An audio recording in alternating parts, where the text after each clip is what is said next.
Selamat siang semuanya, para tamu terhormat, judges dan hiring partner. Kami dari tim Rumah Sandar.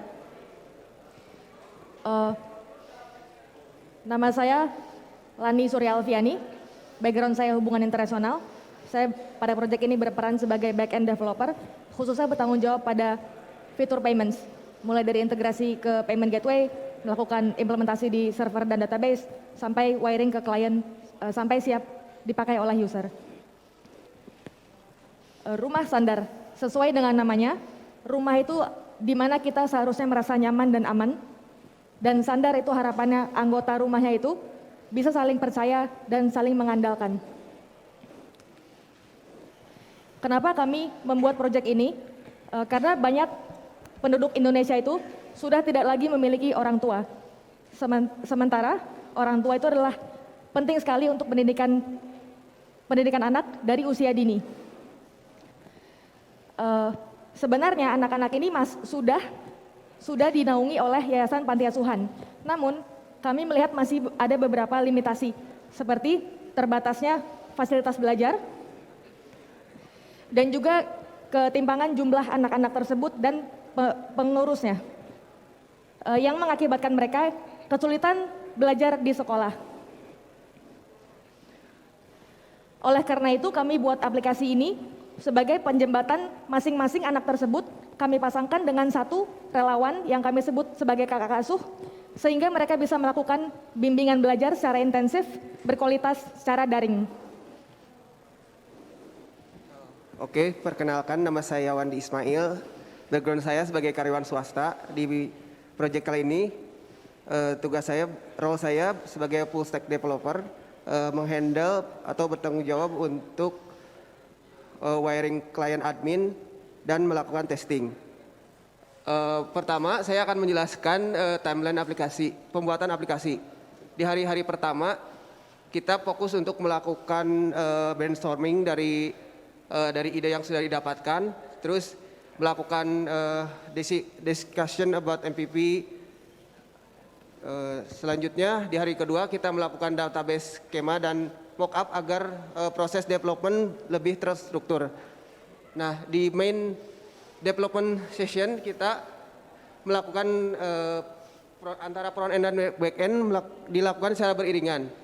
Nah, ini dilakukan dengan kita commit back end itu mengupdate terus API documentation biar dapat dikonsum secara terus-menerus oleh front end. Setelah itu di hari ke-8 kita melakukan testing dan wiring agar lebih tepatnya memantapkan wiring dan terusnya melakukan deployment. Nah, testing sendiri agar expected outputnya sesuai dengan keinginan, dan kita melakukan testing dengan Jest dan Supertest. Dapat dilihat tesnya berhasil sebanyak 87 cases dan 91% coverage. Ini menunjukkan bahwa proses kita, aplikasi kita berjalan dengan cukup baik. Sore semua, perkenalkan, nama saya Muhammad Farul Putra Henry. Background saya ialah lulusan teknik sipil. Di sini saya berperan sebagai front-end developer, khususnya dalam menangani fitur video call dan chat. Pertama, saya akan menemukan video user. Di sini ada user adik dan user kakak. Langsung mulai aja. Nah, pertama untuk login sebagai adik. Di sini pada landing page-nya, adik dapat mengajukan bimbingan belajar bersama kakak. Kemudian adik juga dapat membaca materi pembelajaran yang telah disediakan oleh tim Rumah Sandar. Lalu dengan mengklik tombol ajukan bimbingan, maka secara otomatis si adik akan melakukan sebuah request kepada si kakak untuk menjadwalkan dia dengan jadwal kakak itu. Nah, lanjut kita login ke kakak.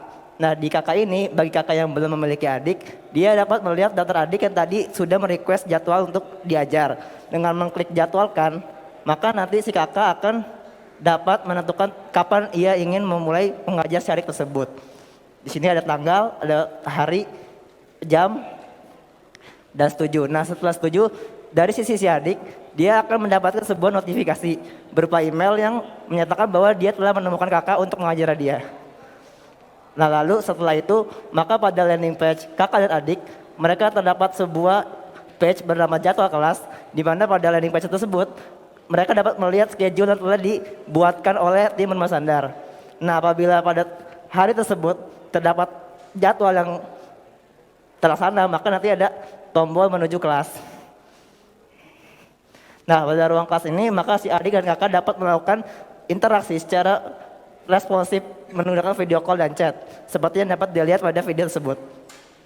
Adik dapat mengirimkan file berupa PDF dan sebagainya di kolom chat tersebut. Seperti itu. Sekian. Perkenalkan, saya Rizky Fadila Yanwardi. Background saya di bidang perpajakan. Role di sini saya sebagai backend developer, khususnya untuk wiring antara klien dengan dengan server. Saya akan menemukan dengan mengenai user non login dan klien admin. Boleh? Ya. Meskipun user belum login, tampilannya ada menu donasi, di mana waktu diklik donasi, user bisa melakukan donasi. Apabila sudah mengisi jumlah donasi dan alamat email, nanti bisa melanjutkan untuk melakukan pembayaran. Nanti dia akan otomatis tampil di halaman landing page dari website kami. Nah, kita juga ada fitur untuk, nah itu dia untuk tampilan update-nya ya. Oke, dan untuk selanjutnya kita juga punya fitur untuk share to sosmed untuk website kami. Jadi kawan-kawan bisa meng-share website kami melalui tombol tersebut. Nah, lalu untuk web admin, user sendiri waktu registrasi itu belum terverifikasi. Jadi mereka belum bisa untuk login. Jadi admin di sini akan melakukan verifikasi. Ketika sudah diverifikasi, secara otomatis user akan menerima email verifikasi dari server.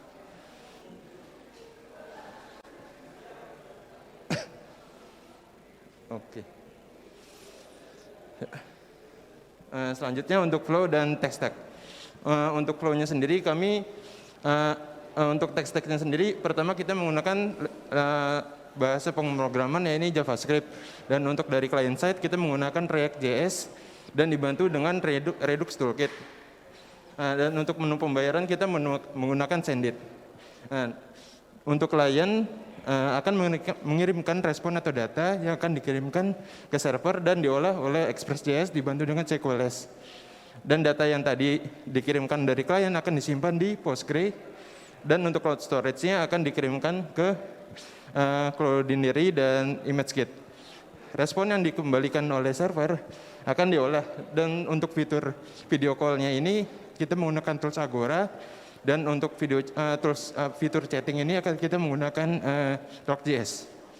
Dan untuk segi testing kita menggunakan Supertest dan Jest. Dan untuk tambahan kita juga ada tambahan cron dan NoteMailer untuk melakukan pengiriman email, dan cron untuk melakukan text scheduler seperti pengiriman jadwal melalui email. Oke, selamat sore semuanya. Perkenalkan, nama saya Arya Yuda Zahri. Background saya sebelumnya adalah saya lulusan SMK dengan jurusan Rekayasa Perangkat Lunak. Di proyek Rumah Sandar ini saya berperan di bagian front end, lebih tepatnya fokus di bagian layouting dan wiring. Oke, di sini saya akan menjelaskan tentang challenge tantangan apa aja sih yang kita dapat selama proses pengerjaan Rumah Sandar ini.